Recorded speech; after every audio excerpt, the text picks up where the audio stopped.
What happens when a morning show built on warmth and easy conversation invites a guest who refuses to play nice? On this episode of CBS Mornings, Meghan Markle walks into the studio expecting another soft-focus platform. What she finds instead is Gayle King's calm but persistent questions, and three anchors who slowly realize they're sitting in the middle of a live-on-air powder keg. By the time the cameras stop rolling, the royal image, the friendly set, and the unspoken rules of daytime TV will all be in pieces. The CBS Mornings studio glowed with soft golds and creams, like a palace reimagined for New York television. Tall, ornate panels framed the background, lit just enough to catch the shimmer without stealing attention from the couches in the center. On one side sat Gayle King in a sharp red pantsuit, posture open but poised, papers balanced neatly on her lap. Tony Dokapul and Nate Burleson flanked her in navy and charcoal suits, both relaxed, both smiling, both used to early morning chaos. The only thing that felt different this morning was the air. It carried a kind of quiet anticipation, the kind that made camera operators double-check their framing and producers glance at the monitor one extra time. "Stand by," a voice called from behind the cameras. "We're coming back in. 3, 2... The light above the primary camera flared red. "Welcome back to CBS Mornings," Gayle said, voice warm and smooth as ever. "We are joined now by a woman who is no stranger to global attention. She is an actress, a mother, a philanthropist, and, of course, the Duchess of Sussex. Meghan Markle is here with us in studio. Meghan, good morning." Meghan sat on the far-left couch, angled slightly toward the trio of hosts. She wore a fitted navy dress that hugged her shoulders and fell neatly below her knees, paired with nude heels and perfectly styled waves over one shoulder. Her hands were folded in her lap, but her chin was lifted just a bit higher than necessary, eyes steady, expression carefully neutral. "Morning," she said. No bright smile, just a small curve of the lips that didn't quite touch her eyes. "Thanks for having me." Gayle's smile held, undisturbed. "We're glad you're here," she replied. "You've been at the center of so many conversations over the last few years, about the monarchy, about the media, about mental health and identity. Today, we want to talk about where you are now, how life actually feels, away from the institution and here in the States."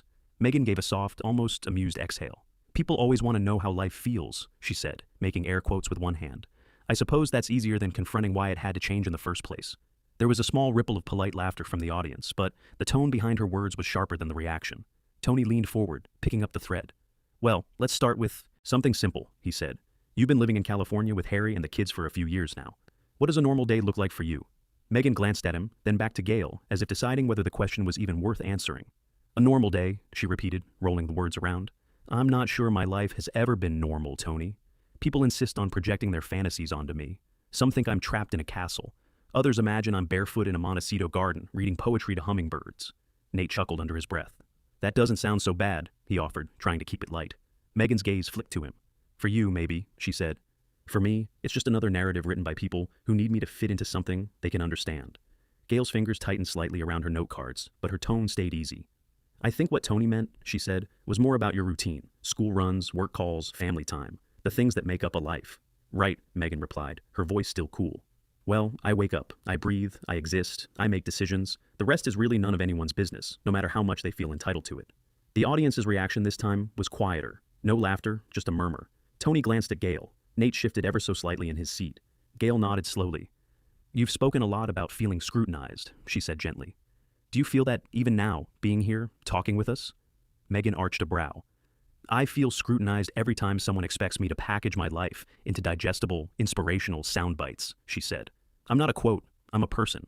Nate stepped in, palms open in a calming gesture. "Totally hear you on that," he said. "At the same time, you have a podcast, you've done big interviews, you've written essays, so clearly you believe in sharing some parts of your story. What makes this different?" Meghan considered him for a moment, then gave a small, tight smile. "My projects are on my terms," she said.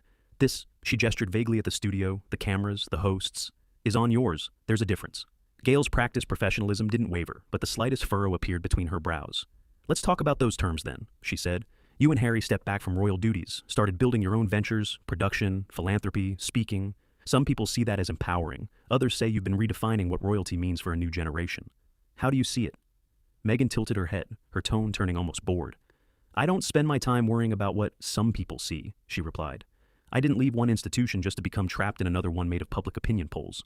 Gayle tried again, her voice still soft. "But your story has inspired a lot of people. Do you feel any responsibility to them?" "Responsibility," Meghan echoed with a faint, humorless laugh. "That's such a convenient word people use when they want access. You have a responsibility to share, to smile, to explain, to justify. I think I've done more than enough of that for one lifetime." There was a strange, tense silence. In the control room, a producer leaned closer to the glass, watching every micro-expression. Tony shifted in his seat. "I want to bring Harry into this," he said carefully. When you both sat down for that big special a few years ago, viewers saw a couple very united, very in sync. How has your relationship evolved since then, especially with all the pressure and the public reactions? Meghan's face hardened just a touch. I always find it interesting when people who don't know us at all feel entitled to grade our marriage, she said. Harry and I are fine. Better than fine. We've survived things that would crush most couples. So if anyone is waiting for a neat little update, they can keep waiting. Nate leaned forward, elbows on his knees. I don't think anyone's grading you, he said gently. I think people just... Meghan cut him off. People just want whatever keeps them entertained, she said. Today it's me. Tomorrow it'll be someone else they can dissect. Gayle inhaled slowly, the breath almost visible. She glanced at her notes, then looked up again, eyes kind but steady. Meghan, I hear your frustration, she said. I really do. But I also know you chose to be here, in this chair, on this show. You said you wanted to talk about your work, your projects, what's next. Can you tell us about something you're excited about right now? For the first time, Meghan hesitated. Excited, she repeated, as if the word itself was suspect. I'm excited about moving beyond this constant demand that I explain myself. I'm excited about people learning how to focus on causes instead of personalities. Though, she added, lips curling, interviews like this do make that difficult. The jab was subtle, but it landed. Tony's eyes flicked to Gayle again. Nate's jaw tightened for a split second. Gayle smiled, but there was a new weight in it. All right, she said, still calm. Let's talk about causes then. You've spoken about mental health, especially after your experience in the UK. A lot of viewers have connected deeply with that. Have you found healing? Meghan's expression closed further. Healing doesn't perform on command, she said. It doesn't show up just because a morning show segment needs a hopeful arc. The audience made a low, uncomfortable sound. Gayle's fingers tapped once, softly against her cards. I'm not asking you to perform, Gayle replied, voice gentle but firmer now. I'm asking you how you are, that's all. And I'm telling you, Meghan said, that how I am is not a commodity to be unwrapped between commercial breaks. For a long second, the two women simply looked at each other, Gayle measured, composed, Meghan unflinching, almost daring. Nate cleared his throat, trying to ease the tension. I think what Gayle is saying, he offered, is that a lot of people watching have gone through their own struggles. Hearing how you've coped could really help them. Meghan's eyes flashed. Then maybe those people should seek professionals, she said. Not project their healing onto a stranger they've decided to turn into a symbol. Gayle's smile finally faltered, just a crack. Tony shifted in his seat. The energy in the room was shifting from awkward to electric. Okay, Gayle said quietly, gathering herself. Let's take a breath here. When we come back, I want to ask you about your children, your life as a mom in America, and how you see their future, whether you still feel connected to the royal family at all. Meghan's gaze sharpened at the mention of the children, at the word royal. She crossed her legs a little tighter, jaw set. Sure, she said coolly, if we must. The camera light dimmed as they cut to commercial, but the tension didn't. In the silence of the studio, as makeup artists hovered and producers whispered in the corners, Gayle King sat in her red suit, eyes on Meghan Markle, already understanding that the next segment wasn't going to be just another morning show chat. It was going to be a test of just how far respect could stretch before it finally snapped. The band's smooth transition music faded out, and the red light above the main camera lit up again. The audience straightened in their seats, some exchanging quick looks. They could feel it too. The air had thickened. Gayle turned back to camera, smile restored, but a touch tighter than before. Welcome back to CBS Mornings, she said. We're here with Meghan Markle, Duchess of Sussex, talking about her life, her work, and what comes next. She angled her body toward Meghan, softening her tone. Meghan, before the break, we mentioned your children. A lot of parents watching this morning are juggling work, family, and trying to protect their kids from the pressures of the world. How do you and Harry navigate that? For a moment, Meghan simply looked at her, one brow lifted as if weighing how offensive the question was allowed to be. We navigate it, she said at last, by doing something radical, parenting our own children instead of outsourcing our judgment to strangers. There was a small, uncomfortable laugh from one corner of the audience, more out of reflex than humor. Gayle let it pass, keeping her voice gentle. Of course, she replied. What I meant was, given your profile, the attention around your family, do you take extra steps, more security, tighter boundaries, things like that? Meghan's lips thinned. We take the steps any responsible parents would, she said. The fact that people are fascinated by our children doesn't make them less ours. Tony leaned forward, trying to soften the tension. Do they understand any of it yet? He asked. Do they know they're part of a very famous family? Meghan's gaze swung to him, eyes cool. They know they're loved, she said. That's more important than teaching them their family tree is a global spectacle. Totally, Nate said, nodding. But you did grow up with a very different reality. No royal titles, no palaces.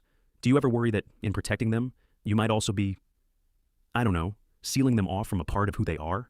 Meghan's jaw tightened. Are you asking if I feel guilty for giving them a healthier environment than I had? She said sharply. Nate held up a hand. Not guilty, just wondering if you ever think about that balance.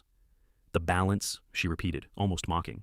Everyone's obsessed with balance. My job is to keep my children safe, not to satisfy some romantic idea the world has about princes and princesses in gilded cages. Gayle's fingers brushed the edge of her note cards. She'd done journalism long enough to recognize when someone came to an interview not to converse, but to parry. Still, she wasn't ready to let go of the thread. "Let me ask it this way," she said. "You've said in previous interviews that some of what you experienced inside the monarchy was deeply painful. If, one day, one of your children wanted to reconnect with that side of the family, spend time in the UK, maybe even take on some public responsibilities, would you support that?" Meghan gave a short, humorless laugh. "I find it interesting that people assume my children will spend their lives orbiting an institution we chose to leave," she said. "They're not props in anyone's fantasy about the Spare's kids. If they grow up and decide to explore that world, that will be their decision. But I won't groom them to serve a system that never served me." Tony nodded slowly. "So you don't see them as royal at all?" "I see them as my children," she said crisply. "The world can label them however it needs to sleep at night," the audience murmured. On the far side of the set, a producer rubbed his temples, already imagining the headlines. Gayle inhaled, exhaled. "I want to turn to Harry for a moment," she said. "We've seen him in interviews, in his book, speaking very candidly about his family, about grief, about feeling like the Spare. How is he doing now?" Meghan's expression softened for a fraction of a second, then hardened again, as if she'd caught herself showing too much. "Harry is Harry," she said vaguely. "He's finding his way, as we all are, away from structures that were never designed to protect him." "Does he miss them?" Tony asked. "His father, his brother?" A flicker passed through her eyes. Annoyance, maybe, or something more raw. "I find it remarkable," Meghan said slowly, "that people who have watched those same individuals fail to protect him still insist on framing everything around what he might be missing." Gayle's voice stayed calm. "Families are complicated," she said. "You can be hurt and still miss people. It's not always either or. Do you ever see a future where there's real reconciliation?" Meghan's lips curved, but it wasn't a smile. "The future is not a talk show segment," she replied. "And reconciliation is not a storyline you wrap before a commercial break. Whatever happens between Harry and his family will happen privately, if it happens at all. But you've shared a lot of that journey publicly," Gayle pointed out gently. "In documentaries and interviews. Do you ever worry that by telling so much, you've made private reconciliation harder?" The question hung there. The audience held its breath. Meghan's eyes cooled a few degrees. "What I worry about," she said, each word precise, "is this persistent expectation that we should prioritize the comfort of people who benefited from our silence over our right to speak." Gayle's shoulders rose and fell. She nodded, acknowledging the point, even as something in her expression tightened. "All right," she said, "let's move to your life here, in America. You've talked about feeling more free, more able to define yourself on your own terms. What has surprised you most about this chapter?" Meghan tilted her head, as if the question bored her. "How unwilling people are to accept that I've moved on," she said. "They say they're tired of hearing about the monarchy, and yet every interview, every headline, drags me back to that world. It's as if they can't handle the idea that I might exist beyond their fascination." Nate leaned in, trying again to ground the conversation. "Okay, let's go beyond it then," he said lightly. "What brings you joy right now? A project, a small daily ritual, anything?" There was a beat. Meghan looked at him as though he'd asked her to perform a trick. "Joy," she repeated, almost skeptically. "Joy is private. It's not something I'm required to display like a trophy, so people feel better about the noise they've created around me." Nate sat back, hands raised slightly. "Got it," he said, a touch of tension in his voice now. "Just asking." Gayle glanced at him. "Thank you. I'll take it from here," then turned back to Meghan. "You've said a few times that you're tired of people wanting pieces of you," she said, "and I respect that. I also know you and Harry have made a conscious choice to be public figures, to sign deals, to create media about your lives. Some viewers might be watching and thinking, if you don't want to share, why keep doing interviews like this? What would you say to them?" Meghan's eyes sharpened, the edges of her patience visibly fraying. "I would say that assumptions like that are exactly the problem," she replied. "People imagine I'm here because I'm desperate to be seen. Maybe, just maybe, I'm here because I'm constantly asked to defend myself, and sometimes it's easier to walk into the fire than to keep pretending it's not burning." The metaphor was dramatic, and she seemed pleased with it. The audience, less so, shifted again in their seats. Tony and Nate exchanged a glance that said, "This is getting away from us." Gayle was still, centered in her red suit, breathing slowly through her nose. "Meghan," she said, voice soft but firmer now, "I want to be really clear with you, and with our viewers. We invited you here because we believe your story matters, and because there's value in hearing directly from you. We're not here to attack you. We are, however, going to ask questions. That's our job." Meghan's chin lifted. "And my job," she shot back, "is to protect myself from being turned into entertainment for people who will never understand what it cost me to leave." "That may be," Gayle replied, the first hint of steel threading through her warmth. "But you are on a television show. People are watching. They're trying to understand. When every question is met with hostility, it makes that harder, not easier." There it was, the first open acknowledgement of the energy in the room. The audience reacted with a low murmur, waiting to see what Meghan would do with it. Meghan leaned back, folding her arms, a small, incredulous smile touching her lips. "Hostility," she mused. "Is that what we're calling boundaries now?" Nate's eyes widened just slightly. Tony cleared his throat. "I don't think anyone's criticizing boundaries," Tony said carefully. "We're just picking up on a lot of tension, which I'm sure our viewers feel too." Gayle didn't break eye contact with Meghan. "We can take a short break," she said, tone neutral, "and reset a little." Meghan's smile sharpened. "If you need one," she said. "I'm quite used to difficult conversations." For the first time, a flicker of irritation crossed Gayle's face. Barely there, but real. She pressed her lips together, then looked straight into the camera. "When we come back," she said, voice calm but clipped, "we'll talk about Meghan's work, her foundation, and what she wants the public to actually focus on, if she's willing to tell us." The band picked up the cue, the red light switched off, and the show cut to commercial. But in the studio, there was no reset, no easing. Meghan stared forward, jaw set, as a makeup artist hovered uncertainly nearby. Gayle shuffled her cards with more force than necessary. Tony leaned back with a quiet sigh. Nate rubbed a hand over his face. This wasn't just a tough interview anymore. It was a live, slow-motion collision, and they all knew the biggest impact was yet to come. Gayle King finally reaches her breaking point. Meghan is removed from the show. The atmosphere in the CBS Mornings studio had shifted from mild discomfort to full-blown tension. Even the quiet hum of cameras felt louder, sharper. Meghan sat tall in her navy dress, legs crossed, chin lifted with the kind of poise that didn't say confidence. It said superiority. Gayle King's red suit glowed under the studio lights, but the warmth she was known for was long gone. Tony and Nate exchanged subtle glances. They could feel it. Everyone could. Still, Gayle tried once more. One last act of grace. "Meghan," she began gently, "a lot of viewers wonder how you and Prince Harry are navigating parenthood now. Just as parents. What has been the biggest challenge?" Meghan blinked slowly, then gave a small, dismissive smirk. "Challenge?" she echoed. "I mean, I suppose the challenge is that people feel entitled to know everything about our lives. It's exhausting. Honestly, Gayle, that question feels a bit elementary." Tony closed his eyes for a brief second. Nate exhaled through his nose. Gayle kept her voice calm. "I apologize if it came off that way. I only meant—" Meghan cut her off again. "People always want to know about the kids because they think it makes me more relatable. I'm not here to be relatable. I'm here because I have something meaningful to say." I thought that was obvious. A few audience members shifted uncomfortably. The silence grew heavier. Gayle forced a soft smile, even as her jaw tightened. "Okay," she said. "Let's shift a bit." She flipped to the next card. "Your time in the UK, your experiences, shaped many of your current projects. When you look back, do you feel—" Meghan sighed dramatically. "Gayle, honestly, why does every interviewer insist on bringing up the past? I've moved on. Everyone else should too." Gayle stayed composed. "It's only because your perspective matters to people." Meghan rolled her eyes, actually rolled them. "Yes, well, that depends on who's asking, doesn't it?" Nate straightened in his chair. Tony subtly shook his head, silently urging Gayle to stay calm.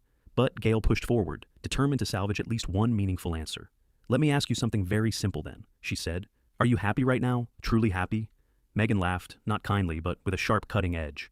"Gayle, you make it sound like I'm some tragic figure searching for peace. I'm perfectly fine. More than fine, actually. But the constant questioning makes it hard to enjoy anything without people twisting it." Gayle nodded slowly. "I understand that. But Meghan, do you?" Meghan shot back. "Because from where I'm sitting, it feels like you're trying to box me in with the same narratives I've heard for years. I came here expecting depth, and instead, I'm getting recycled tabloid talking points." That was it. The room froze. Tony lowered his head. Nate closed his eyes. Gayle inhaled deeply. When she spoke, her voice no longer carried warmth, only controlled, unwavering authority. "All right," she said quietly but firmly. "I need to stop you right there." Meghan's eyebrows lifted, offended. Gayle continued. "You've interrupted nearly every question. You've dismissed them. You've dismissed me, and you've dismissed this audience."